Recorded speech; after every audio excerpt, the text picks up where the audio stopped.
எல்லாரும் பேச்சையும் கேட்க வந்திருக்கிறேன். அப்படி இருக்கும்போது அவங்க எல்லாம் பேசட்டும் அப்படின்னாரு.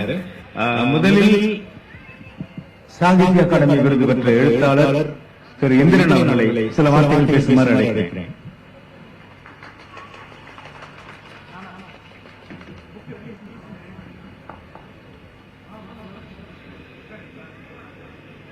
அன்பர்களே, கண்ணதாசன் பதிப்பகத்தின் நூல் வெளியீட்டு விழாவில் 4 நூல்களை என்றென்றும் கண்ணதாசன், காலத்தை வென்ற கண்ணதாசன், நட்சத்திரங்களுடன் ஒரு வண்ணத்து பூச்சி என்கிற 4 நூல்களை வெளியிடுவதற்காக இங்கு வருகை தந்திருக்கிற உலக நாயகன் கமல்ஹாசன் அவர்களினுடைய இந்த வருகை நம்முடைய புத்தக வாசிப்பாளர்களுக்கு மிகப்பெரிய ஒரு உற்சாகத்தை தருவதாக இருக்கிறது. ஏனெனில் சினிமா என்பது சகல கலைகளின் சங்கமம். எல்லா கலைகளும் அது ஒரு பெரிய போர் மாதிரி. சத்யஜித் ராய் சினிமாவை பற்றி சொல்லும் போது சினிமா எடுப்பது என்பது ஒரு போரை நடத்துவது மாதிரி என்று சொன்னார்.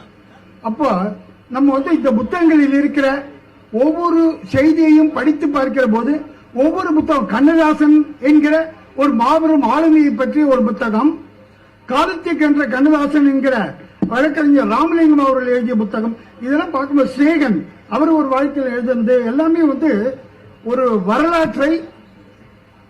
வரலாற்றின் சாட்சியமாக நின்று இவற்றை பேசுகிறார்கள்.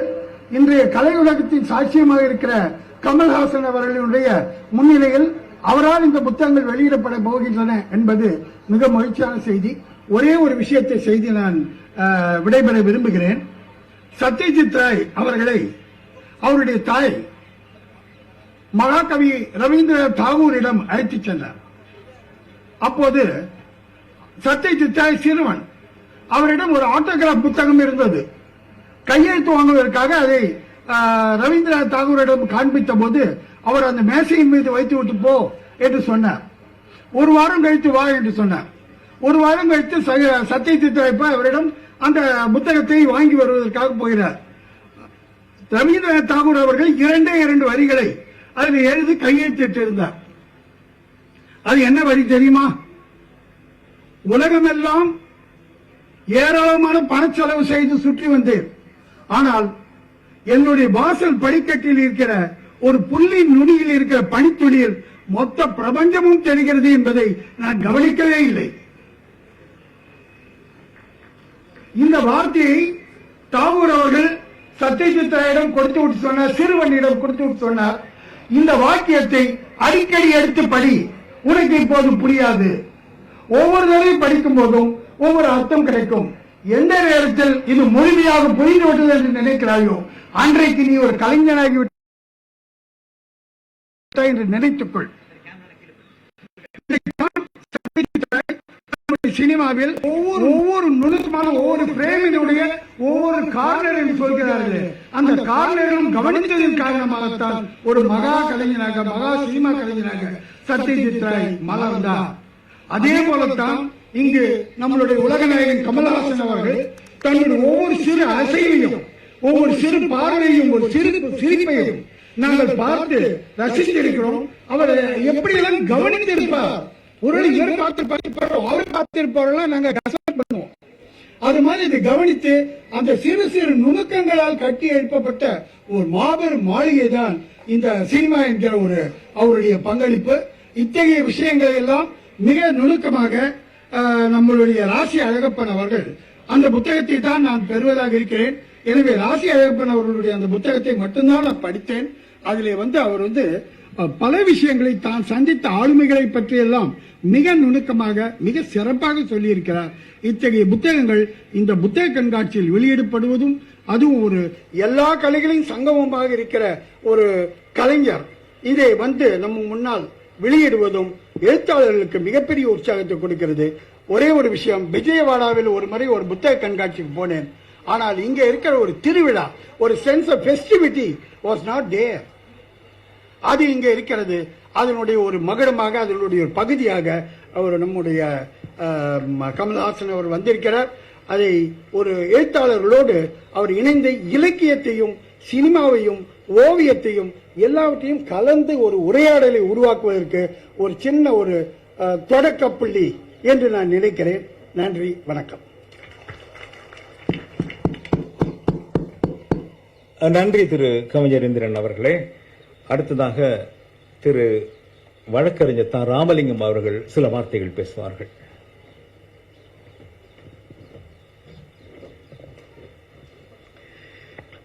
உலகநாயகன் அவர்களே, மேடையிலே வீற்றிருக்கக்கூடிய அறிஞர் பெருமக்களே, பேரன்பு கொண்டோரே, பெரியோரே, பெற்ற தாய்மாரே, நல்லிளம் சிங்கங்கள், வணக்கம்.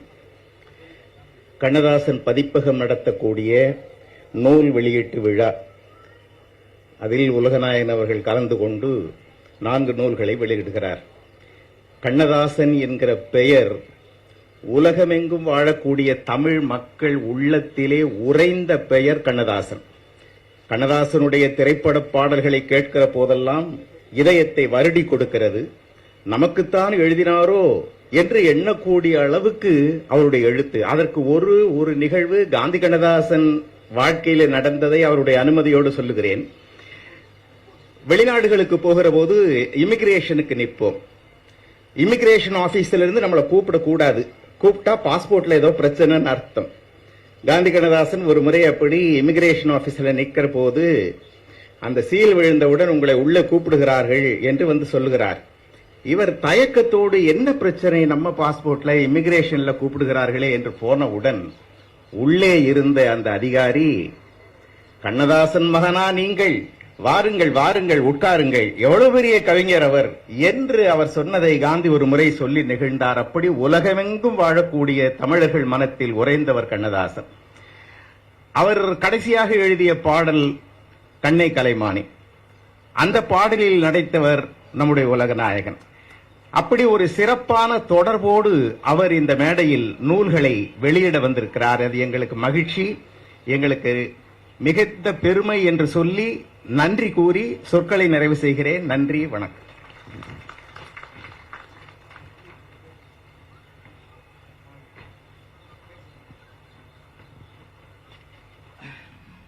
நன்றி வழக்கறிஞர் ராமலிங்கம் ஐயா அவர்களே. அடுத்ததாக புத்தக வெளியீட்டு விழா. முதலில் திரு அண்ணாதுரை கண்ணதாசன் எழுதிய என்றென்றும் கண்ணதாசன் முதல் பிரதி பெறுபவர் திருமதி கமீலா நாசர் அவர்கள்.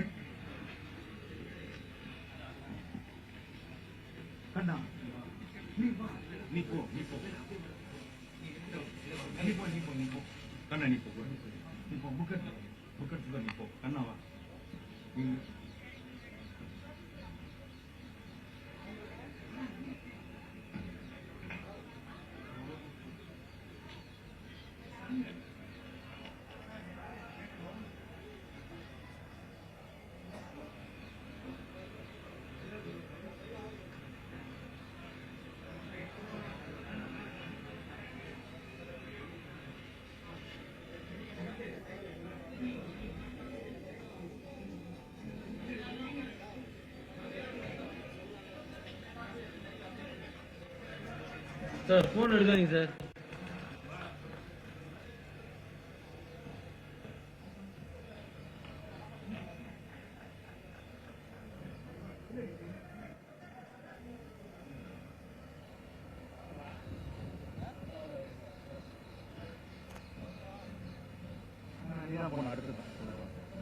இரண்டாவது பிரதியை பெறுபவர் ஓவியர் திரு நானா அவர்கள்.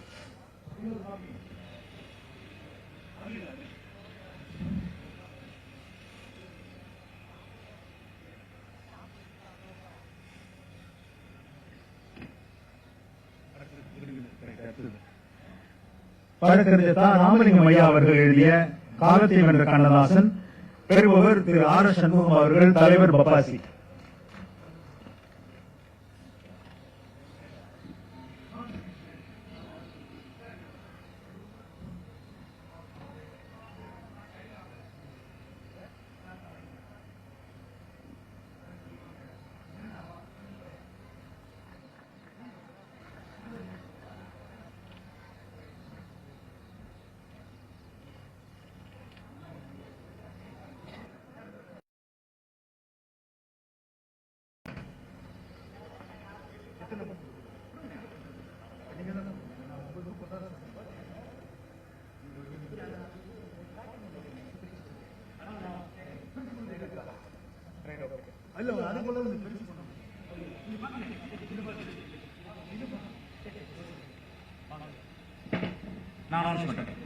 கவிஞர் திரு ஸ்நேகன் அவர்கள் எழுதிய அவரவர் வாழ்க்கையில் பெறுபவர் இயக்குனர் அமீர் அவர்கள்.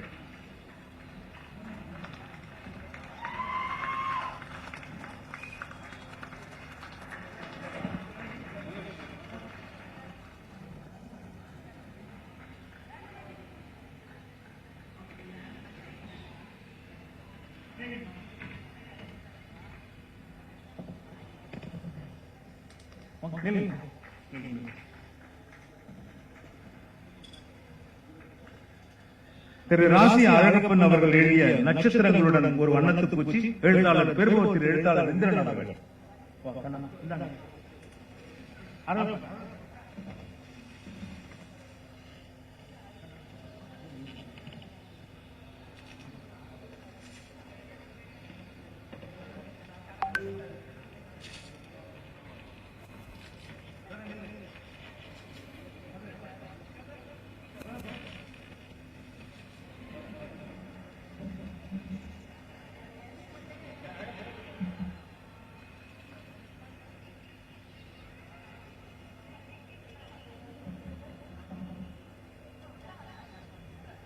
நன்றி.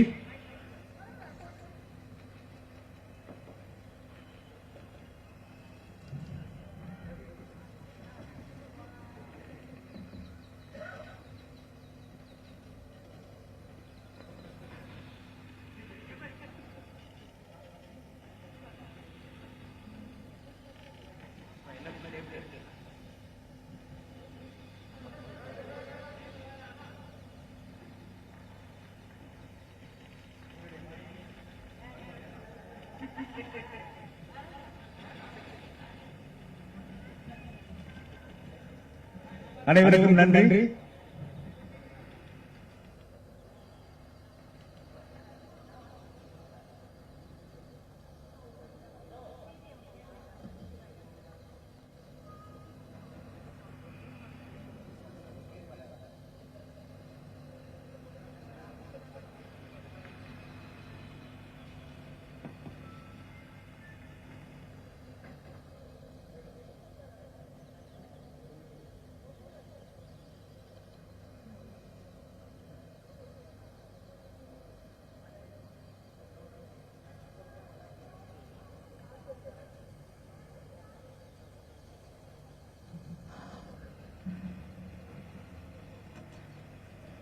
தலைவர் அவர்கள் மிகவும் பொறுமையுடன் வந்திருந்த ரசிகருக்கு கையெழுத்து போட்டு பார்த்திருப்பீர்கள்.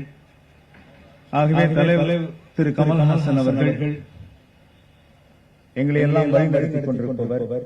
மிக குறுகிய காலகட்டத்தில் இந்த நூல் வெளியீட்டு விழாவிற்காக அவர் ஒப்புக்கொண்டு வந்திருப்பது எங்களுக்கு பெருமையை தருகிறது. குறிப்பாக நண்பர் சி.கே. குமரவேல் அவர்களுக்கும், திரு ரங்கராஜன் ஐஏஎஸ் அவர்களுக்கும், திருமதி கமீலா நாசர் அவர்களுக்கும், திரு ஸ்நேகன் அவர்களுக்கும் என்னுடைய மனமார்ந்த நன்றியை நான் தெரிவித்துக் கொள்கிறேன். இப்பொழுது திரு கமல்ஹாசன் ஐயா அவர்கள் எனது உரையிலும் நடையிலும் கலந்தவர் என்ற தலைப்பில் பேசுவார்.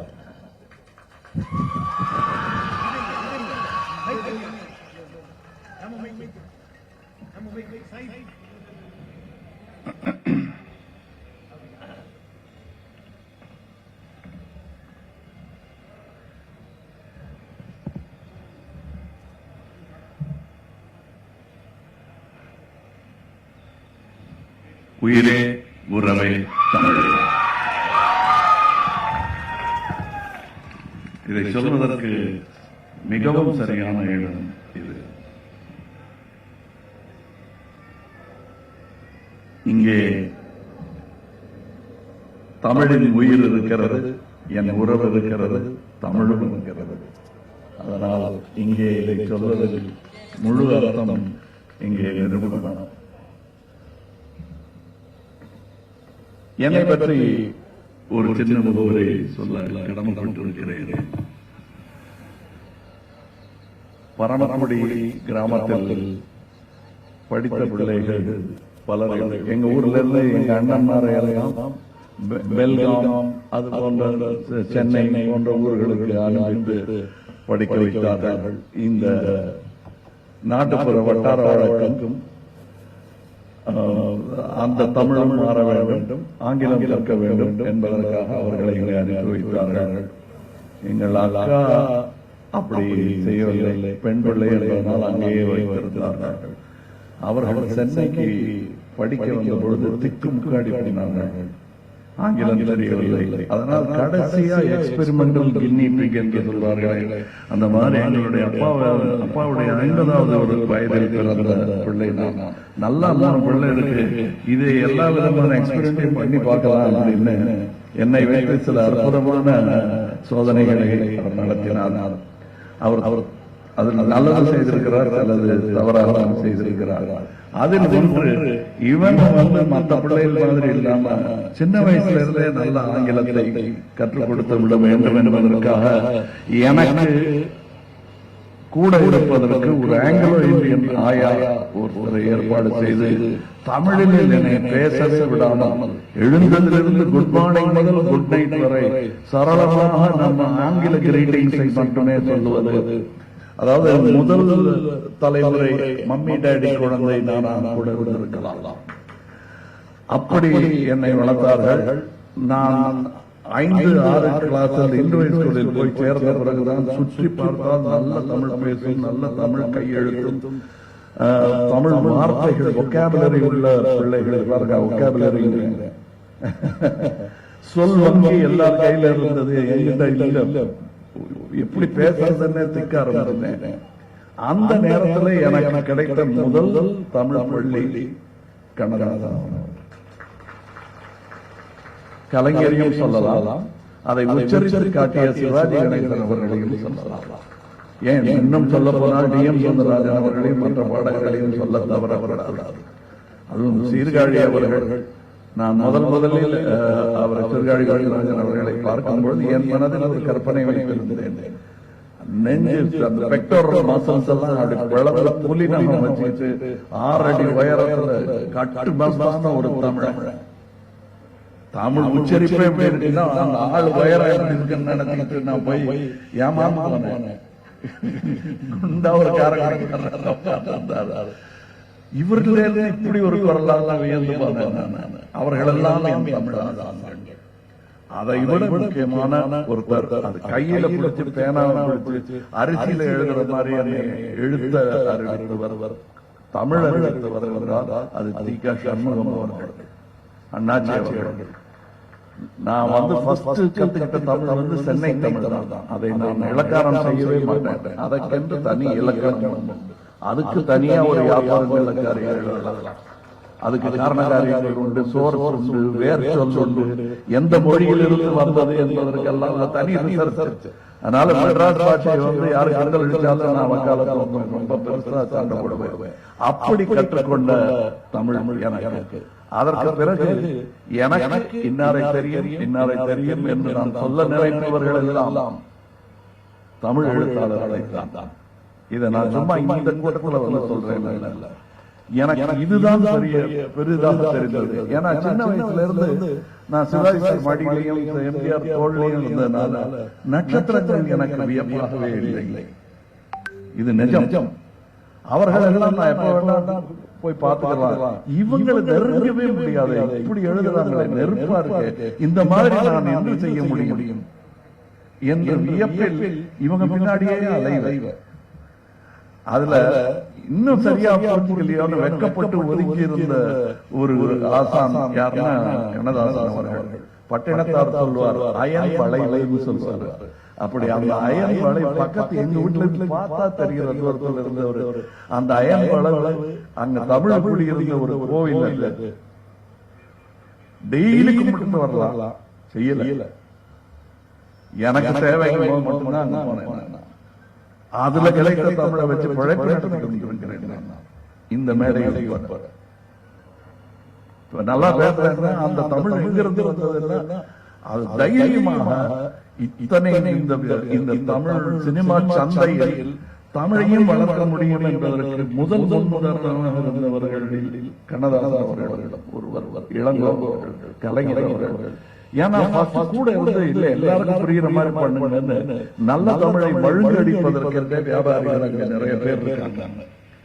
அப்படிப்பட்ட வியாபாரிகள் நடுவில் அமர்ந்து கொண்டு அன்புள்ளதான் வணக்கம் இந்த ஆயிழைங்கிற ஒரு வார்த்தை எனக்கு கற்றுக் கொடுத்தவரே அவர் தான். இல்லைன்னா தெரிஞ்சிருக்காரு. இல்லைன்னா இப்படி எல்லாம் வேற சொல்லலாமா? அது மாதிரி பல விஷயங்களை அவர் ஒண்ணும் இல்லை. இந்த அத்திக்காய் காய்காய் என்ற பாட்டுல அது அவரைக்காய் இவரைக்காய் சொல்லி பின்னி எடுத்துருப்பாரு. தனி தமிழ் சமையல், சைவ சமையல். அப்படியெல்லாம் பார்த்து வியந்து வந்திருக்கிறேன். அங்கிருந்து வந்த பிறகு எனக்கு இந்த தமிழ் எழுத்தாளர்கள் பால் ஏற்பட்ட காதல். எனக்கு ஷாருக் கான தெரியும், அமீர் கான தெரியும், அமிதாப் பச்சனை தெரியும்.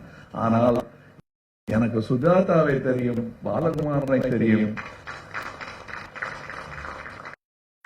அசோகபத்திரன் வீட்டுக்கு போயிருக்கேன், ஒரு நாள் தான் சந்திச்சிருக்கேன். ஆனா அவங்களாம் எனக்கு தெரியும். ஞானபுத்தன் என் வீட்டுக்கு வருவார், புவியரசு என்ன பார்க்க வருவார், நான் கூப்பிட்டா எப்ப வேணா போன்ல பேசுவார் அப்படின்னு சொல்வதைத்தான் இன்றும் நான் பெருமையாக நினைக்கிறேன்.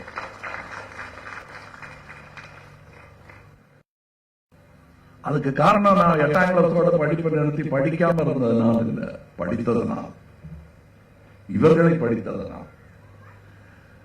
நான் இன்னமும் படித்துக் கொண்டதற்கு காரணம் ஒரு அசட்டு காரணமாக இருந்தாலும், ஐயோ படிக்காம விட்டுட்டேமே அப்படின்னு இருந்த காரணமாக இருந்தால், ஒருவேளை எனக்கு பட்டம் வாங்கி பட்டதாரி ஆகியிருந்தேன் என்றால் இப்படி படித்திருக்க மாட்டேன். நான் அதான் படிச்சு முடிச்சுட்டோமே அப்படின்னு தூசி தட்டிட்டு வேலை இல்லாம தெரிஞ்சிட்டு இருந்திருப்பேன். அதையெல்லாம் செய்யாமல் என்னை வாழ வைத்த இந்த மொழி, என்னை வாழ வைத்த மொழி கொஞ்சம் அதீதமா பேசுறாரு, ஓவர் ஆக்டிங் பண்றாருன்னு நினைக்க வேணாம். இன்னைக்கு தமிழ் நடிகர்களில் நல்ல தமிழ் பேசுறவன் இந்த நடிகன்னு சொல்லுவாங்க தமிழ்நாட்டில். அதற்கு காரணம் இந்த ஆளும் தான். இதுல எனக்கு இன்னொரு பெருமையும் உண்டு. இந்த புத்தகங்களில் கிட்டத்தட்ட இதை எழுதிய அனைவருமே எனக்கு தெரியும். தெரியாம இருந்தவரையும் தெரிஞ்சுக்கிட்டேன் இன்னைக்கு. அதுல எனக்கு சந்தோஷம். இவர்களுடன் இருக்கும் தொடர்பை நிரூபிப்பதற்காகத்தான் இந்த மாதிரியான விழாக்களில் பங்கெடுத்துக் கொண்டு நான் இவர்களின் கூட்டம்தான் என்று என்னை அடையாளப்படுத்திக் கொள்வதில் பெருமை கொள்கிறேன்.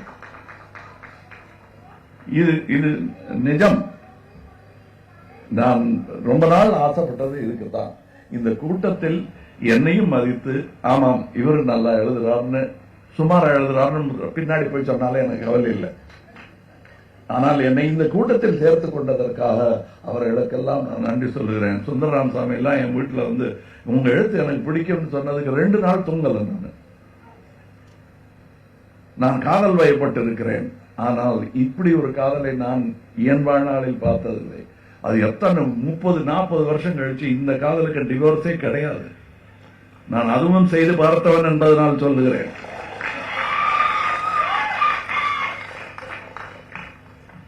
எனக்கு இவர்கள் எல்லாம் தமிழ் மட்டுமல்ல, நிஜம் பேசவும் கற்றுக் கொடுத்தார்கள். அதில் முக்கியமான ஒருவர். இதில் என்னுடைய தம்பி சிநேகனவர், அவரும் நானும் அந்த காந்தர்வ விவாகம்ங்கிற மாதிரி பிக் பாஸ்ல அப்படியே திரைக்கு முன்னாடி டிஜிட்டல் காதல் அது நாங்க அப்படியே பார்த்து அங்கேயே பரிமாறிக்கொண்டு அங்கேயே கட்சியில் சேர்ந்துட்டார் அவரு. அந்த பிக் பாஸ்ல அதற்கான ஆவணங்கள் இருக்கின்றன. அங்கேயே நாங்கள் பேசிக்கொண்டதும், சமிகையில் பேசிக்கொண்டதும், வெளியே வந்ததும் வந்து சேர்ந்துடுறேங்கிறதும் அது ஒரு விதமான பதிவு, ஒரு அக்ரிமெண்டே போட்டுக்கிட்டோம் நாங்க. இதெல்லாம் நிகழ்ந்தது. என் கூட்டத்தில் படித்தவர்கள் நிறைய பேர் இருக்கிறார்கள். ஏன் அப்படி சொல்றேன்னா, நான் படிக்காத குறை தெரியவே தெரியாது உங்களுக்கு. நான் இன்னமும் படித்துக் கொண்டிருக்கிறேன். படித்தவர்கள் தைரியமா சொல்லலாம், என்னுடைய கூட்டத்தில் அரசியல்வாதிகளே கிடையாது. ஆனா நாங்கள் அரசியல் கட்சி. அப்படிப்பட்ட கட்சியை தான் இவர் இங்கே எதிர்பார்த்துக் கொண்டிருக்கிறார்கள் தமிழர்கள்.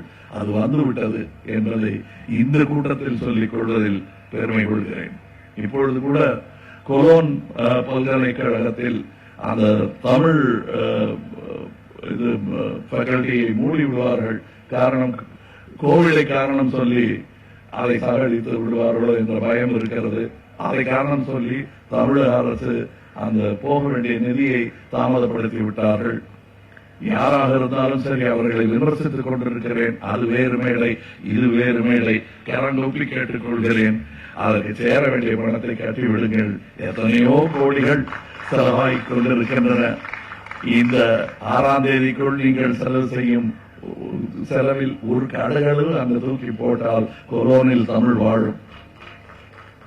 அதை செய்யுங்கள். ஏன் கொலோனை பற்றி இங்கே பேசுகிறேன் என்றால், கொலோன் புத்தக விழா போல் இந்த புத்தக விழாவும் மாறுவதற்கான எல்லா சாத்தியக்கூறுகளும் இருக்கின்றன. சென்னை புத்தக விழா பெரிய புத்தக விழாவாக மாறியதை நான் வாழும் காலத்தில் பார்க்க வேண்டும். அதற்கு என்னால் முடிந்த உதவிகளை எல்லாம் நான் செய்ய வேண்டும் என்பதுதான் நான் செய்யும் குரு நமஸ்காரமாக இருக்கும். ஏனென்றால் இப்ப நீங்க முதல்ல பேசிட்டு போயிடுங்கன்னு சொன்ன பொழுது, ஐயோ நான் வெறுங்கையோடைய போவேன், அவங்க எல்லாம் பேச சொல்லுங்கன்னு சொன்னேன். நான் செல்லும் இடத்தில் என்றெல்லாம் எதையாவது தெரிந்து கொள்ள வேண்டும் என்ற ஆசை இருக்கிறது. அதனால் கற்கும் காலம் எனக்கு இன்னமும் இருக்கிறது என்பதை நான் நம்பிக்கொண்டிருக்கிறேன். இங்க இருந்து இந்த 4 புத்தகத்தை எடுத்துட்டு போறேன்னா, நான் அடுத்த முறை பேசும் பொழுது என்னுடைய பேச்சை கூர்மைப்படுத்தும் இந்த எழுத்துக்கள். அதனால் இதை எடுத்துக்கொண்டு செல்கிறேன். இங்கே வந்து நான் பேசியதில் எனக்கு சந்தோஷம். எங்கள் ஸ்டால் இங்கே இருக்கிறது என்பதில் எனக்கு எப்படி நானும் எழுத்தாளர்கள் சொல்லி பெற்றுக் கொள்கிறேனோ, அதே போல் இந்த மைதானத்தில் எங்களுக்கும் இடம் உண்டு என்று சொல்லிக் கொள்வதில் மையம் பெருமை கொள்கிறது. மையம் ஸ்டால் ஒன்று இருக்கிறது. அதற்கு போயிடுங்கள் முதலில் என்று சொல்லும் வியாபார யுக்தி அல்ல அது. அதுக்கு நீங்க கடைசியா போய்க்கீங்க. ஏன்னா மற்ற ஸ்டால்ல இருக்கிற புத்தகங்களை மையம் விளம்பரப்படுத்திக் கொண்டு இருக்கிறது. எங்களுக்கு எந்த தனியா பெரிய புத்தகங்கள் கிடையாது. நானும் எழுத்தாளன் தான், ஆனால் வாசிக்கும் வேகத்தில் பதிக்கவில்லை. அதனால் என்னுடைய எழுத்துக்களை பதிக்க மையம் என்றாவது மனமும் வந்தால் அதுவும் பதிவாகும் என்று நம்புகிறேன். நான் நல்ல எழுத்துக்களின் ரசிகன். அது என்னுடைய எழுத்தாக கூட இருந்தால் கூட மன்னித்து ரசித்து விடுவேன். நான் அப்படிப்பட்ட தமிழ் எழுத்தின் ரசிகன் நான். இதை என்னுடன் கூட இருந்து பத்திரிகை நடத்திய ராசி அழகப்பன் அவர்கள், இந்த மையம் என்கிற பேர் ஏதோ அவசரத்துக்காக கட்சிக்காக நாங்க வச்ச பேர் நினைக்கிறாங்க. இந்த மையம் மக்கள் நீதி மையமாக மலர்வதற்கு முன்னால் மக்கள் வாசிக்கும் மையமாக பிரசுரமாகி கொண்டிருந்தது. அதன் எனக்கு பேருதவியாக இருந்தவர்கள் ராசி அழகப்பன்.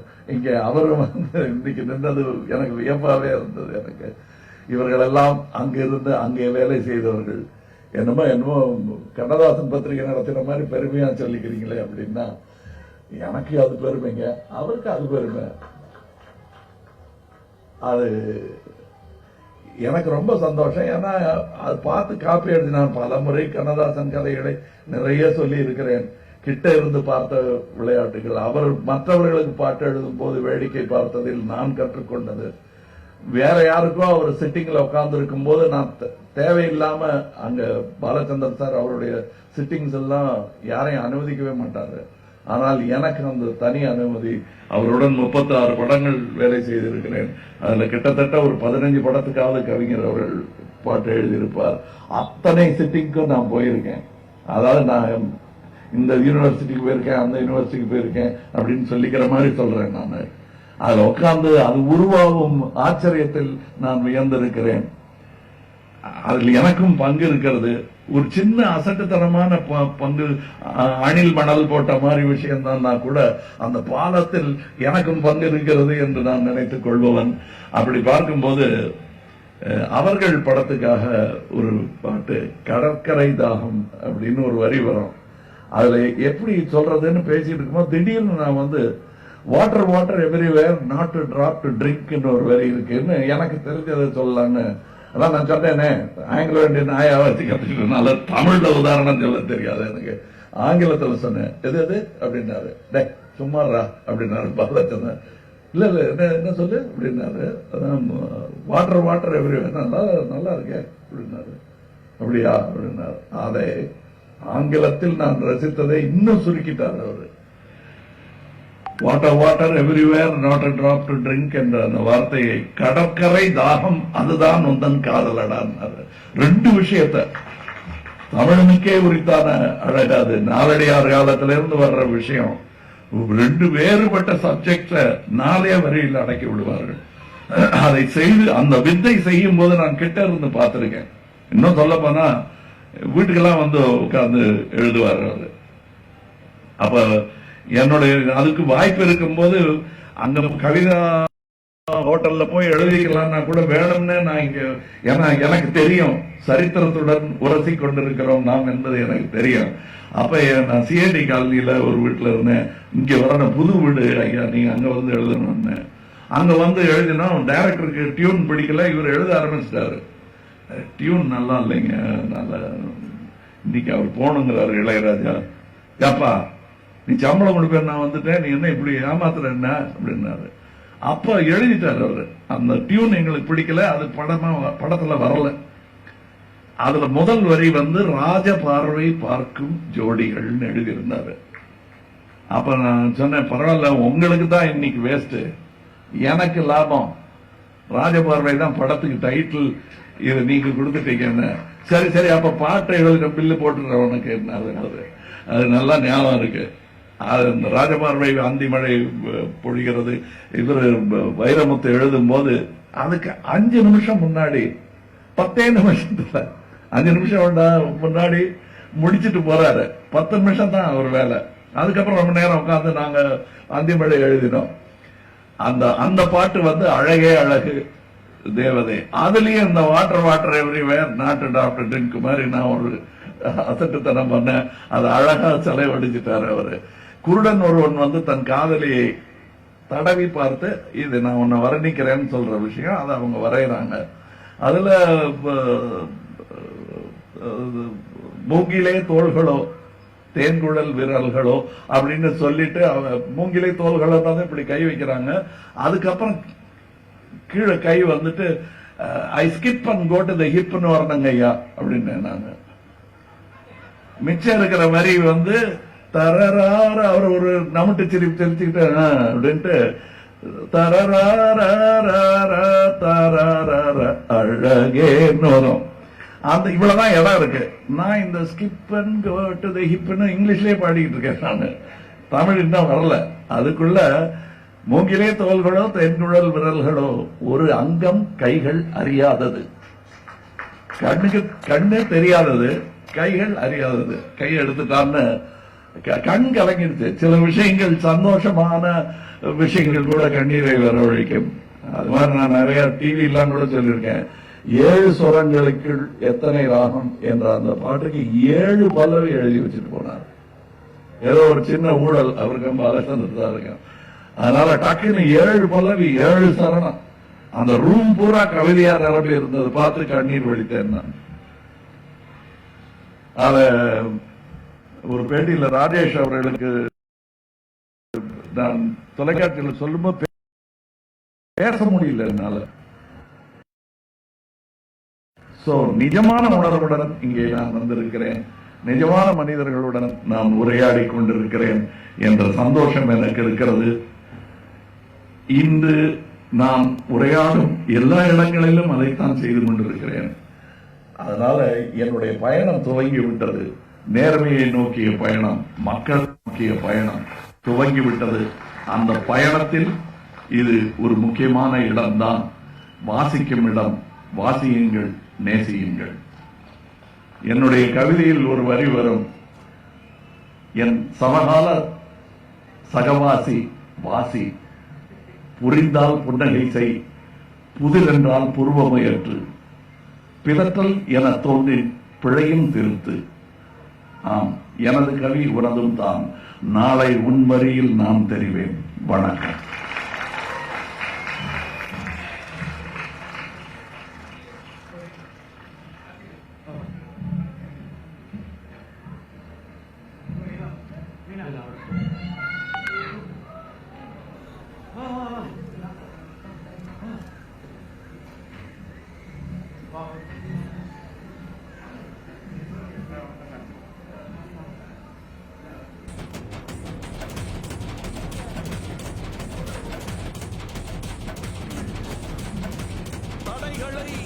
கடக்கலாம் நல் விதிகளை இனி படைக்கலாம் இளமையே புது